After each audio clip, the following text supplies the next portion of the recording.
মুসলমান সিন্ধু নদের পাড়ে হিন্দুর জনক হিন্দু হইতে সত্যি জাতি হিন্দু মুসলমান হাসরের মাঠে কেমন করে মানুষ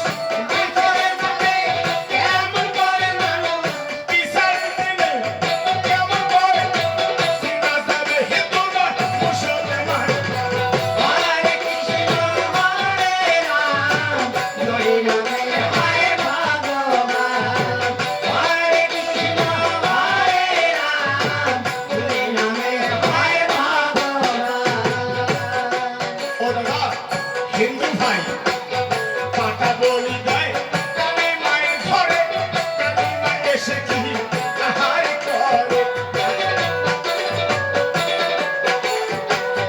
হিন্দু ভাই পাটা বলি দেয় কালী মায়ের ঘরে কালী মা এসে কি আহার করে মানুষে দেয়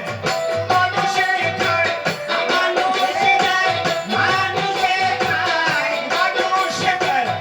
মানুষে খায় হরিয়া যায় কালী মায়ের হরে কৃষ্ণ হরে রাম হরে নামে হরে ভগবান হরে কৃষ্ণ হরে রাম হরে নামে হরে ভগবান এবার দেখো মুসলমান ভাই সিন্নি করে দেয় জিন্নার ঘরে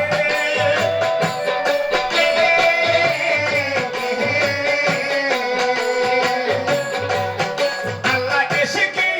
আহার করে রে সিন্নি করে দেয় মসজিদ ঘরে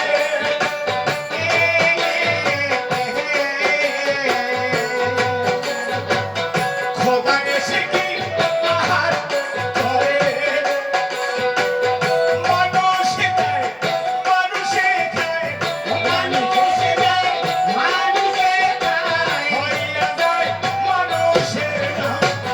হরে কৃষ্ণ হরে রাম হরে নামে হরে ভগবান হরে কৃষ্ণ হরে রাম হরে নামে হরে ভগবান দেখছেন সিন্নি এবার হিন্দু ভাই পাটা বলে দেয় কালী মায়ের ঘরে অনেক নাকি কালী মা আসি খায় দেখছেন কি দে তবে কালী মাও খায় কি এটা হারা হবেন তো এ কেমন মানুষের বাবা কথা বেড়ে না খায় খায় মুসলিমের বাবা তোমার এই জিরে উত্তর দিলেন পর মানুষ এত চালাক হয়েছে ইস, আরে কালিমাও খায় খায় না সিন্নি করে এই যে মসজিদ গুলো দেয় ওটা কি আল্লাহ আসে খায় আল্লাহও খায় না কালিমাও খায় না কায় খায় ওই মানুষে দেয় ওই মানুষে খায় তাই কবি বলছে মানুষের ভিতরে মানুষ তার ভিতরে সাই আলিমুলে গায়েবে আল্লাহ এবং ঈশ্বর চিনবার কারোই সাধ্য নেই আল্লাহ কোথায় ঈশ্বর কোথায় এই মানুষের ভিতরে বিরাজমান করতেছে এই জন্য যে কোনো মানুষকে আমরা দেখে যেন হিংসা ঘেন্না অহংকার গৌরব করি না আল্লাহ ঈশ্বর প্রত্যেকটা মানুষের মধ্যে আছে যখন আমরা মৃত্যুবরণ করব তখন এবার গেল আর আসবে না এই জন্য দাদা তাই আমরা দেখো এই পৃথিবীর বুকে আজ আমরা বাবা মা যদি না থাকতো আমরা কেউ আসতাম না আমার এবার দেখো সন্তান আদি আমরা জন্মগ্রহণ দিয়েছি আমার সন্তানের ফির সন্তান হবে এইভাবে এবার বিধির বিধান সৃষ্টিকর্তা নীলা খেলা চলতে থাকবে কিন্তু যখন ইব্রাহিমকে ওই চড়ক গাছে উঠালেন আগুনের কুণ্ডে ফেলে দেওয়ার জন্য হাজার হাজার মানুষ চতুর্দিকে ঘেরাও করে রাখছে ওই ইব্রাহিমের মা আর ঠিক থাকতে পারে না খবর শুনে ও বাবা বাবা করে চিৎকার মারতে মারতে মা দুঃখিনী দৌড়ে গেল ওই হাজার হাজার মানুষের ভিড় ঠেলে দেখে তার ছেলে হযরতে ইব্রাহিম চরক গাছে উঠে আছে। এই তো এবার যেই বাদশাহ হুকুম দেবে, অর্ডার করবে, সঙ্গে সঙ্গে ইব্রাহিমকে আগুনের কুণ্ডে ফেলে দেবে। ইব্রাহিম জলে পুড়ে ভস্ম হয়ে যাবে। তখন নমরুদ বাদশাহ সেনাপতিদের বলছে, ওরে সেনাপতি মন্ত্রীগণ, হযরতে ইব্রাহিমকে এখনো বলো, ইব্রাহিম যদি আমাকে আল্লাহ বা খোদা বলে স্বীকার করে, এখনো আমি ইব্রাহিমকে ওই চরক গাছ থেকে নামিয়ে বাঁচিয়ে দেব। ইব্রাহিমকে যখন জিজ্ঞেস করা হলো, ওরে ইব্রাহিম, সারা এবার দেখো রাজ্যের মানুষ নমরুদ বাদশাকে আল্লাহ বা খোদা বলে মানছে, তুমিও এবার নমরুদ বাদশাকে খোদা বলে মানো। ইব্রাহিম খলিল্লাহ বলছে, ওরে বেঈমান কাপড়ের সৈন্যরা, আমার যদি আগুনের কুণ্ডে পড়ে মৃত্যু হবে, তবু আমি ওই বাদশাহ নমরুদকে খোদা বলে মানব না, আল্লাহ বলে মানব না। আমার জন্মদাতা বাবা, আমার গর্ভধারিণী মা কোথায় আছে? একবার আমার মাকে ডাকো। আমি এই দুনিয়া থেকে চলে যাচ্ছি, যাওয়ার সময় আমার বাবা এবং মায়ের কাছে আমি আমার জন্মতরে ঋণটা মাপ নিয়ে চলে যাব। তখন এবার নমরুদের সৈন্যরা এবার বলছেন, কোথায় ইব্রাহিমের বাবা, কোথায় মা? একবার আসো,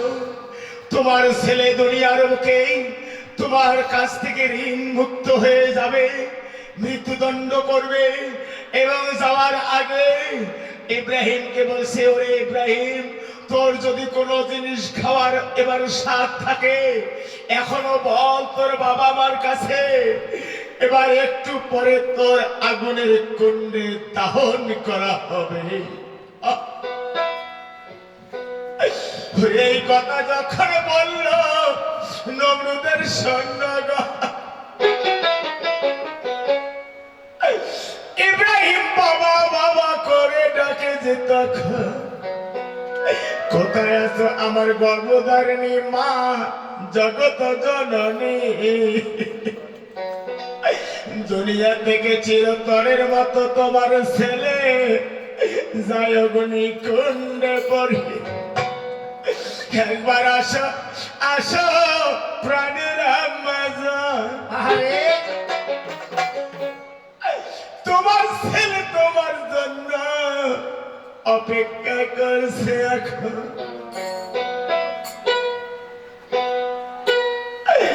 মা,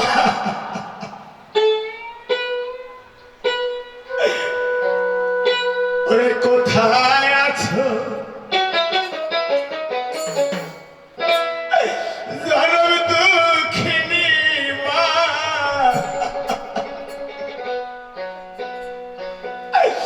একবার কাছে আসো। আরে বাবা,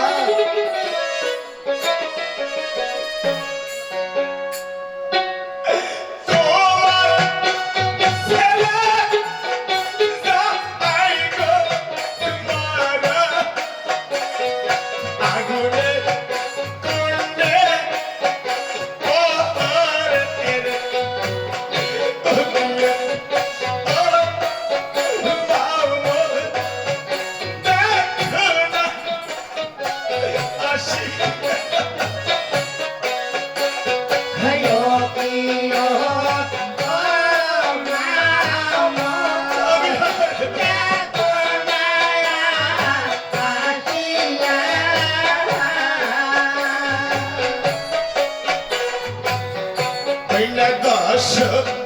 মাস দশ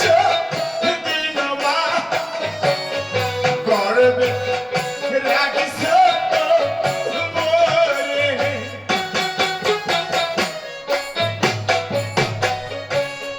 জননী দশ মাস দশ দিন মা গর্বে রাখিস মোরে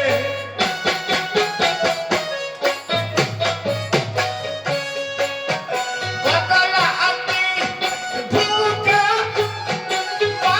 আর সিং গর্বে জননী দেশ সস্ত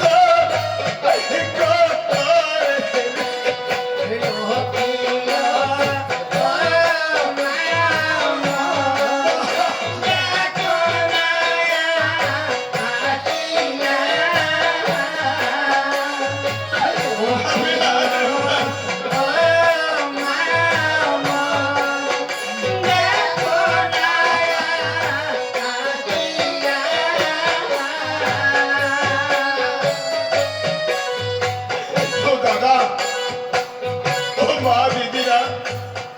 যার সন্তান একবার দিল্লি বোম্বাই বেঙ্গলে কাজ করতে গিয়ে যদি কোন সন্তান এবার বেপাকে পরে মারা গিয়েছে